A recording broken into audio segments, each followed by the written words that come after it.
एक बार की बात है, पहाड़ों के बीच बसे एक छोटे से गांव में आरव नाम का एक लड़का रहता था। आरव का दिल हमेशा आसमान की ऊंचाइयों को छूने का सपना देखता था। गांव के लोग उसे उसकी छोटी कद और पतली काया के कारण उड़ाने वाली बातों पर हंसी उड़ाते थे। एक दिन आरव ने सुना कि पहाड़ के दूसरी ओर एक जादुई गुफा है, जिसमें एक प्राचीन रहस्य छिपा हुआ है। यह रहस्य उसे वह शक्ति दे सकता है जिससे वह अपने सपने पूरे कर सकता है। बिना किसी को बताए आरव ने अपनी यात्रा शुरू की। पहला मोड़ आया जब उसने एक तेज बहती नदी देखी। न तो कोई पुल था और न ही कोई नाव। उसकी आंखों में जिज्ञासा और डर की चमक थी। तभी उसे एक पुराना लट्ठा मिला। उसने उसे पानी में डालकर नदी पार करने की कोशिश की। लट्ठा डगमगाया, लेकिन आरव का संतुलन बना रहा। दूसरा मोड़ तब आया जब वह घने जंगल में पहुंचा। हर दिशा में घने पेड़ और झाड़ियां थीं। रास्ता नहीं दिख रहा था।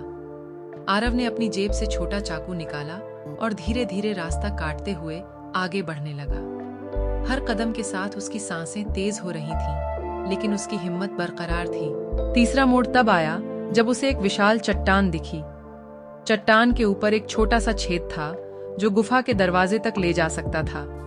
चढ़ाई करना असंभव सा लग रहा था, लेकिन आरव ने हार नहीं मानी। उसने अपने हाथ पैरों से चट्टान पर चढ़ना शुरू किया। हाथों में दर्द, पांवों में छाले, पर उसकी नजरें उस छोटे से छेद पर टिकी थीं। आखिरकार कई घंटों की मेहनत के बाद आरव ने उस छेद को पार कर गुफा के अंदर प्रवेश किया। गुफा के अंदर एक चमचमाती हुई किताब थी। उसने धीरे धीरे किताब खोली और पढ़ना शुरू किया। किताब में लिखा था, वास्तविक शक्ति हमारे अंदर ही है, हमें बस उसे पहचानने की जरूरत है। आरव को एहसास हुआ कि उसकी सारी कठिनाइयां उसे यह सिखाने के लिए थीं कि उसकी असली ताकत उसकी दृढ़ता और साहस में है। वापस गांव लौटकर आरव ने अपने अनुभव साझा किए। अब लोग उसकी हंसी नहीं उड़ाते थे, बल्कि उसकी कहानी से प्रेरित होकर अपने सपनों की ओर बढ़ने लगे।